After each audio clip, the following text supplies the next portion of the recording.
When he was young, he would be in the studio and he'd look outside and he'd see kids on the playground, and he couldn't do that. And he didn't want that for us, so we wore masks. And I appreciated it. There are questions that follow a person from the very beginning of their public life. Questions that do not fade with time, but instead grow louder with each passing year, fed by curiosity and speculation, and a particular hunger that fame generates in the people who observe it from a distance. For Paris Jackson, one of those questions has been present since she was old enough to appear in photographs, since her face became familiar to millions of people who had strong feelings about the family she belonged to. The question was deceptively simple on the surface. It was also one of the most personal, most loaded, and most emotionally complex questions that could follow any human being through their formative years and into adulthood. Was Michael Jackson her biological father? And after more than 2 decades of silence, speculation, conflicting claims, and carefully maintained privacy, Paris Jackson finally answered that question herself. On her own terms, in her own time, with a clarity and composure that silenced the noise in a way that no amount outside commentary ever could. The revelation did not arrive the way the media had always imagined it would. There was no dramatic press conference, no explosive interview designed to generate maximum reaction. There was instead something quieter and ultimately more powerful, a woman who had grown up in the center of one of the most scrutinized families in the history of popular culture, deciding that she was done allowing other people to narrate her story. The DNA results confirmed what many had long suspected but never been able to prove. Michael Jackson was not her biological father. And the response Paris gave to that confirmation, measured, deeply considered, and rooted in a definition of family that challenged everything the public conversation had been built around, reframed the entire discussion in a single moment. To understand the full weight of what this revelation meant, you have to go back to the beginning. Not the beginning of the speculation, but the beginning of the family itself. The circumstances under which Paris came into the world and the environment in which she was raised. Michael Jackson married Debbie Rowe in 1996, during one of the most turbulent periods of his public life. Rowe, who worked as a nurse at a dermatology clinic in Los Angeles, had been part of his close circle for years before their relationship deepened. Their marriage was quiet and deliberately removed from the theatrical scale of his public persona. It reflected something Michael had always expressed privately, a desire to build a family, to have children of his own, to experience the kind of grounded domestic life that his career had made almost structurally impossible for most of his adult years. Paris was born in 1998, legally registered as Michael's daughter from the day she arrived. By all accounts from those who were close to the family during those early years, Michael was devoted and present in a way that surprised even people who knew him well. He was not a distant or symbolic parent.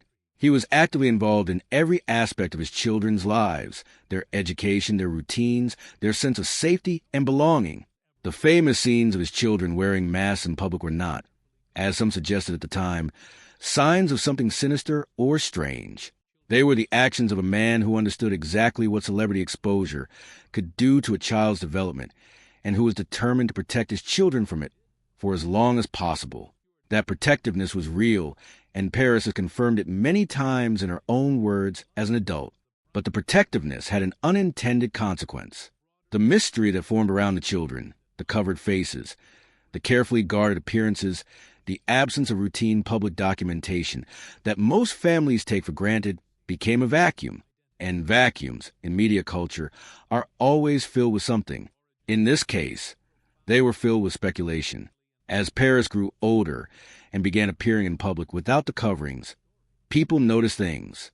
Her features did not conform to what the public had decided Michael Jackson's biological children should look like. Light-colored eyes, fair complexion, hair that diverged from the family's established appearance. These became the fuel for a conversation that would outlast Michael's life and follow Paris into her own. The conversation intensified dramatically after Michael died in June 2009. His death removed the one person whose private confirmation could have settled the matter definitively and opened the doors of the family's carefully guarded inner life to a level of scrutiny that had never been possible while he was alive. Debbie Rowe, in the period following his death, made statements to the British press that detonated inside the existing speculation like a match dropped into dry grass. She described herself as having been essentially a surrogate and suggested that Michael's own biological material had not been used in conception of the children she had carried. The statement was shocking not just for its content, but for its timing and its bluntness. It contradicted what Michael himself had stated publicly in a documentary 6 years earlier, when he confirmed that he had used his own sperm to have children through surrogacy. The contradiction between those two accounts created a dispute that media outlets debated for years without resolution. Into that dispute stepped several other figures, each adding their own layer of complexity to an already tangled picture. Mark Lester, a British actor who had been part of Michael's social circle for many years, publicly suggested that he might have served as a biological donor, framing it as an act of friendship towards someone he cared about deeply. His willingness to make the suggestion publicly transformed what had been private speculation into an active public debate, with his name now attached to a question that had previously only been answered with silence. At the same time, Dr. Arnold Klein, a dermatologist who had treated Michael for many years and who was also Debbie Rowe's employer at the clinic where she worked, became the subject of persistent and intense speculation. Klein was not a peripheral figure. He was embedded in Michael's inner circle in a way that very few people outside the family were, present at medical appointments and private family events over a period of many years. Klein's public statements about paternity were careful in a way that managed simultaneously to deny the claim and to keep the conversation alive. He stated that to the best of his knowledge, he was not the biological father of the children, but the particular construction of that phrase, the qualification attached to it, the hedge built into what could have been a simple and unambiguous denial, meant that his words resolved nothing. A composite image he shared on social media in 2015, merging his own face with that of one of Michael's sons, went viral immediately, attracting enormous attention and reigniting the debate in a way that Klein must have known it would. The image was removed shortly after posting, but by then it had already circulated widely enough to become permanent in the public record. Throughout all of this, Paris watched and waited. She was a child during the early years of the most intense speculation, a teenager during the period when the online conversation about her origins was at its most chaotic, and a young adult navigating her own emerging identity, while the world continued to debate who she actually was at the most fundamental biological level. The toll that this kind of sustained public interrogation takes on a person's sense of self is difficult to fully appreciate from the outside. Paris has spoken openly in interviews about struggles she faced in her younger years, battles with mental health, with the pressure of the name she carried, with the difficulty of forming a private identity, when so much of your existence is treated as public property by people who have never met you. The question of her parentage was not separate from those struggles. It was woven through them in ways that made the personal and the public impossible to cleanly separate. What she built in response to those pressures is genuinely remarkable. Rather than retreating from public life or constructing a defensive wall between herself and the world, Paris moved toward openness. She pursued music and creative work that drew directly from her emotional experience. She became increasingly vocal about mental health advocacy, using her platform not to protect a carefully managed image, but to encourage honest conversation about the things that people in the public eye are usually most reluctant to acknowledge. She developed a voice that was distinctly her own, not the voice of someone who had grown up in the shadow of one of the most famous men in history and spent their adult years trying to escape that shadow, but the voice of someone who had genuinely processed what that upbringing meant and arrived at a perspective on it that was thoughtful and generous and not driven by grievance.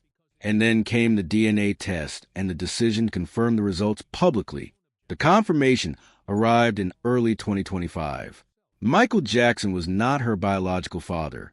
Paris acknowledged this directly and without drama, and the thing that struck people most forceful about the way she handled it was how thoroughly it refused to be the devastating or destabilizing revelation the media had always imagined it would be. She was not broken by it. She was not performing composure over underlying trauma.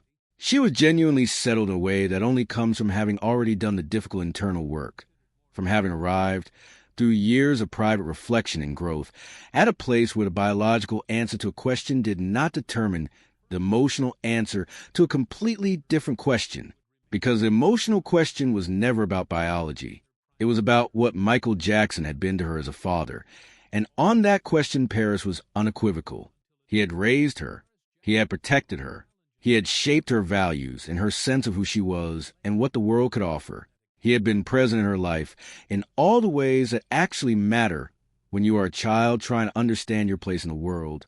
The fact that a DNA test confirmed what some people had always suspected did not alter any of that. It could not reach backward through time and unmake the experiences she had, the love she received, the formation that happened under his care. Biology is the beginning of a story. It is not the whole story. And Paris's life, with its extraordinary circumstances and its genuine complications, is perhaps the most vivid illustration of that truth that popular culture has produced in recent memory. The public response to her confirmation was immediate and widespread. For some people, it felt like a conclusion, the final chapter of a mystery that had been running in the background of celebrity culture for more than 20 years. For others, it opened up something more interesting and more challenging, a genuine rethinking of what the words father and family actually mean when they are stripped of their automatic biological assumptions. Paris was explicit about this reframing. She was not interested in the revelation being used to diminish or complicate Michael's legacy as her parent. She was interested in it being understood as an opportunity to expand the conversation about what parenthood actually is, what it demands, what creates, what endures when the legal and genetic scaffolding is set aside, and you look at what remains.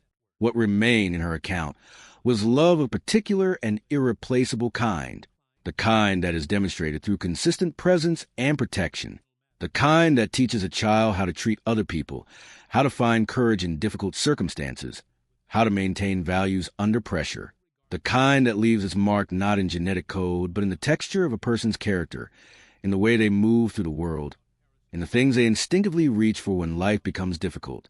Paris reaches for honesty. She reaches for creativity. She reaches for advocacy on behalf of people who are struggling. These are not accidental characteristics. They are the residue of particular upbringing, however unconventional and however complicated its circumstances. The confirmation also did something for Paris personally that no amount of external resolution could have provided on its own. It gave her ownership of her own narrative in a way that the years of speculation had denied her. She had grown up watching other people theorize about the most intimate facts of her existence. She had read the headlines in the forum posts and the comment sections where strangers debated her origins with a confidence that had no basis in actual knowledge. Taking control of that conversation, deciding when and how and in what terms the truth would be confirmed, was an act of genuine self-determination. It was Paris Jackson demonstrating that she is not a supporting character in someone else's story. She is the author of her own. The aftermath of the revelation continued to ripple through her public work. Songs she released in the period following carried the emotional fingerprints of someone who had recently achieved a significant internal resolution. Her advocacy became more personal and more pointed. She spoke with increasing directness about the particular challenges of growing up in a family where the boundaries between private life and public property had been so thoroughly blurred, and about the work required to rebuild a coherent sense of self under those conditions.